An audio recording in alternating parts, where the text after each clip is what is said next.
Ja, herzlich willkommen. Signature at Work. Wie ihr seht, sind alle da. Man sieht, überall sind zum Schrauben. Das heisst, ich habe eigentlich gar nichts zu tun. Der Marco fängt gerade an. Sagen wir Hoi sagen. Hoi miteinander. Hoi miteinander. Wunderschön wieder mal unser Piaggio-Mech im Töffli-Bereich. Die anderen Piaggio-Mech im Vespa-Bereich sind da hinten. Die sind auch dran, zu denen kommen wir nachher. Zuerst mal der Marco zeigt euch etwas über Zündung, genau, Zündung. Das ist immer so ein Thema bei Piaggio. Ich habe gedacht, ja, schnell easy, Zündung, rasch wechseln, oder? Meistens tue ich gerade die zwei Teile rasch wechseln und dann funktioniert es wieder. Leider nein. Hat wieder mal nicht so funktioniert, wie ich wollte. Da muss ich jetzt wirklich gerade alles wechseln. Gibt es selten, aber gibt es halt. Das Problem war, eigentlich sind die Teile hier dran. Die Spulen, wir haben hier eigentlich so eine Masse. Und da gibt es dann das Plus, das ist die Regerspule, das kommt dann auf die Zündung. Wenn hier die Teile fehlen, ihr seht es hier, die sollten schön getrennt sein, die zwei. Oder? Das ist dann hier, wo auf die Masse kommt. Und das ist die Ausserwicklung. Und wenn das irgendwie so zusammen ist, dann gibt das ein Zzzt. Wichtig ist, dass zwischen dem kleinen roten und dem Schuh hier, Polschuh, dass da sicher keine Verbindung hat und genug Abstand hat. Dann kann man es nämlich hier und dann hier schön unten durch. Dann kommt es hier hinten rauf und kommt hierher. Toll, habe ich gedacht. So, gut, setzen wir das wieder zusammen. Und dann habe ich gesehen, Moment mal, Lichtspulen. Da haben wir gerade noch mal das gleiche Problem. Und zwar ist hier auch abgebrochen. Und da sehen wir jetzt, dasselbe in grün hier.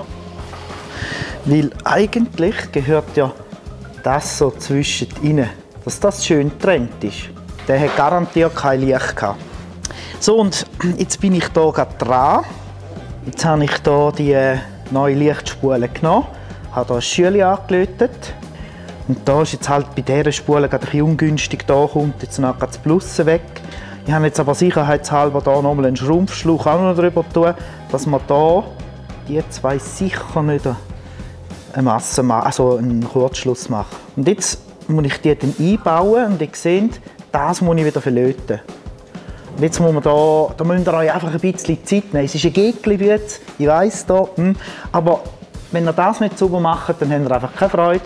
Und wenn da etwas ist, ihr baut jedes Mal den Motor wieder aus. Also es lohnt sich da ein bisschen mehr Mühe zu geben. Jetzt beim Einbauen ist das eine relativ enge Geschichte. Also die Kabel, die müsst ihr hier so übernehmen, dürfen aber nicht zu nahe hier am Nocken sein. Der Unterbrecher, muss auch frei spielen können. Das gibt jetzt eine enge Geschichte, aber das geht schon. Dann nehme ich das hier dann so schön unten durch. Dann wir den vielleicht gerade rein. Und jetzt muss ich das Kabel hier abschneiden und hier herlöten. Und wie bei allem hier, es muss immer schauen, dass diese Dinger nicht Masse machen. Also die Isolierung muss immer schön gewährleistet sein. Gut, ja, dann würde ich sagen, jetzt kann ich das abknipsen. Nehmen wir so viel stehen. Genau, und das ist Operation am offenen Herzen. Ja, so, jetzt ist es drin. He? Jetzt haben wir hier einen tollen Lötkolben. Auf den bin ich stolz. Mit Akku. Geile Sache. So.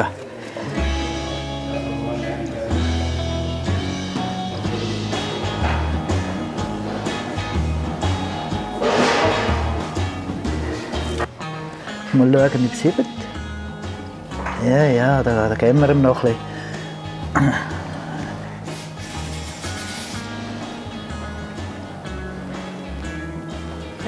Fertig? Also nein, ganz fertig bin ich nicht. Logischerweise. Jetzt muss ich alles zusammenschrauben und dann das Pullrad wieder drauf tun. Dann mache ich zuerst einen Test, ob ich einen Zündfunken habe. Und dann baue ich und dann sind wir ready. Gut, in dem Fall wünsche ich euch bis ein anderes Mal. Danke fürs Zuschauen. Tschüss. Ja, hallo miteinander. Das ist ein älterer Kumpel von mir. Hat mich jetzt eigentlich gebracht zum MFK machen. Das haben wir diese Woche schon erledigt. Da machen wir einfach immer noch einen kleinen Service, alle Kabel nachstellen, Öl kontrollieren, schauen, Kerzen noch gut. Irgendwann hat sich dann der Kunde noch mal gemeldet und hat gesagt, du, irgendetwas mit dem Vergaser ist nicht gut. Kerzen verrustet oder einfach gar gerne kaputt. Habe viele Kerzenschäden, ich soll das noch schnell anschauen. Und da sind wir jetzt dran. Wenn wir da vorne schauen, da ist ziemlich ein verrückter Aufbau drauf, eine Batterie und so eine lustige Anzeige. Und dann läuft da so ein Kabel und das Kabel geht am Schluss da unten in den Auspuff. Das ist die Spezialität von mir, das machen nicht so viele Leute. Also ich habe es nicht erfunden, aber das ist eine Lambda-Sonde. Ich habe eine Lambda-Sonde im Auspuff und ich tue da vorne auf dieser Anzeige das Luft-Benzin-Verhältnis ablesen. Und so kann ich eigentlich schauen, ist der Vergaser zu mager oder zu fett. Jetzt ein Vergaser hat ja verschiedene Elemente.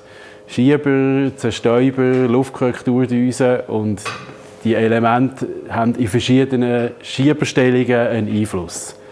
Um dann zu sehen, um was es geht, tue ich auch hier am Lenker immer mit Klebstreifen die Schieberpositionen anzeichnen. Ich bin dann diese Woche mal gefahren und habe gesehen, die Abstimmung ist über einen sehr grossen Teil viel zu mager. Ich habe dann den Vergaser schnell ausgebaut und reingeschaut und Folgendes festgestellt.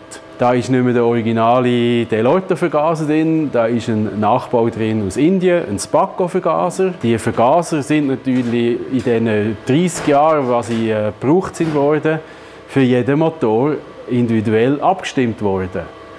Und was niemand beachtet, das sind die Schieber. Der Schieber, der drin war, die Nummer 11, das ist die letzte PX 150 mit Katalysator.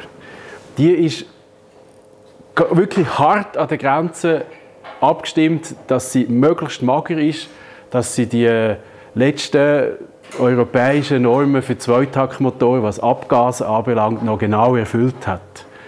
Das ist nicht ideal, mit so einem Schieber zu fahren. Das ist jetzt der Schieber Nummer 2, das ist von einer VBB. Und wenn man, wie man sieht, der Ausschnitt ist viel kleiner in dem Schieber. Der Ausschnitt, der tut Luft unter dem Schieber in den Ansaugweg einleiten. Das heisst, je grösser die Tasche ist, umso mehr Luft wird beigemischt. Die Tiefe hat einen Einfluss und die Breite, aber auch die Position. Also je nachdem, wo das die Tasche ist, hat das natürlich einen Einfluss darauf, bei der Schieberstellung, bei der Öffnung, wie viel Luft eingeleitet wird. Ich habe jetzt den Schieber gewechselt und der nächste Schritt ist jetzt wieder kurz fahren. Entweder kann man auf den Prüfstand oder auf der Straße fahren. Da bei uns im schönen Töstal gehe ich gerne auf der Straße fahren. Das wäre es soweit zu dieser Vespa und ich glaube von meiner Seite. Das nächste Mal dann etwas anderes. Bis bald, bis zusammen.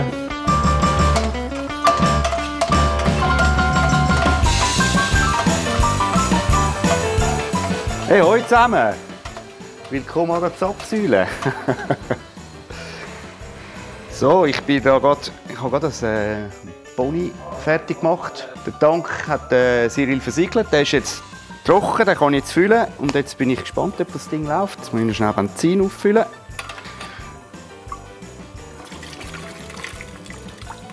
Also 3% Öl hat da. Bei den neuen Zylinderreihenweg immer 3. Sicher die erste Tankfüllung und je nachdem, wenn er optimiert worden ist, würde ich weiterhin mit 3 fahren und gar nicht auf 2% Öl runter. Wichtig ist gutes Öl. Gutes Öl.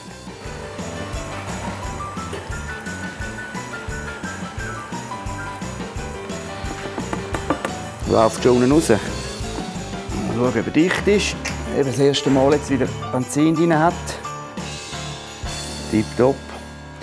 Ja, eben noch kurz zu dem. Da haben wir den Motor komplett gemacht. Dann der Kunde hat das Hinterrädchen, den Rücktritt revidiert haben, das haben wir gemacht. Vorne neue Bremsbäckchen. Dann sonst alles kontrolliert. Den Griff, den hat man noch. Das ist ganz alt mit dem Schaufensterchen noch.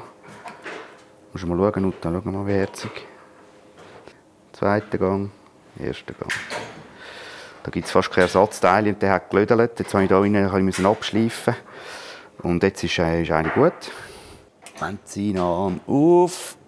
Ein bisschen pümpeln. Was meinst du, läuft er beim ersten Mal? Nicht.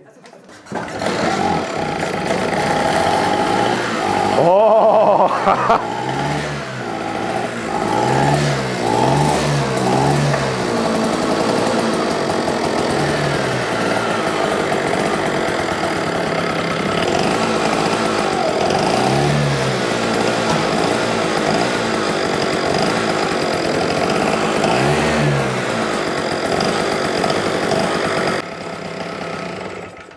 Ja, schön. Schön. Ja, jetzt mache ich dann das Probefährtchen. Dann tun wir noch fein abstimmen, die Kerze, den Luftfilter eventuell noch ein bisschen anpassen.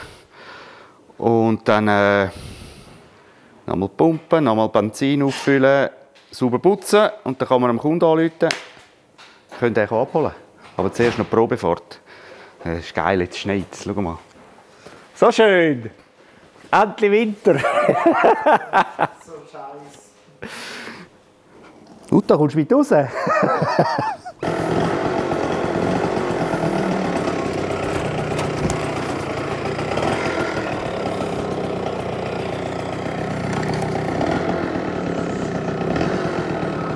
in dem Fall, ich gehe jetzt auf die Probefahrt und dann würde ich sagen, schönen Tag und wir sehen uns nächste Woche. Tschüss!